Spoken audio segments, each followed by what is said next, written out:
pa rin daw nagsisink in kay Miss Universe Philippines 2024 Chelsea Manalo ang kanyang winning moment. Pag-amin niya, muntik siyang mag-back out sa competition. Kung bakit, ichichika ni Lars Santiago.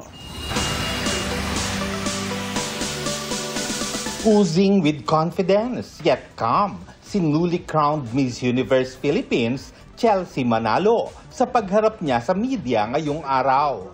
Lalong tumingkad ang ganda ni Chelsea sa suot niyang all-red outfit.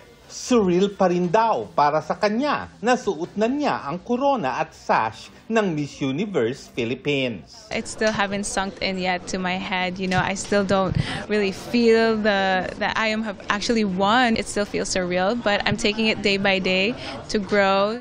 Ikinuwento ni Chelsea sa GMA Integrated News kung paanong muntik na siyang mag-back out sa pageant. There have been challenges. The resources that I had was very limited, so I had almost really quit to the point that I didn't see myself winning already. Pero nagpatuloy dahil sa support at pagmamahal ng mga taong nakapaligid sa kanya, kabilang ang kanyang mga magulang. My mom and my dad, they are very supportive. They have been there all throughout. Kaya nang isigaw ni Asia's multimedia star, Alden Richards, our Miss Universe Philippines 2024 is Bulacan!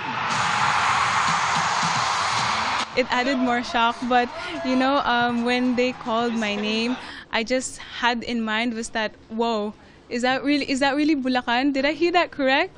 But it was so loud and clear that I had to instantly think about my parents. I thought I wanted to see them agad.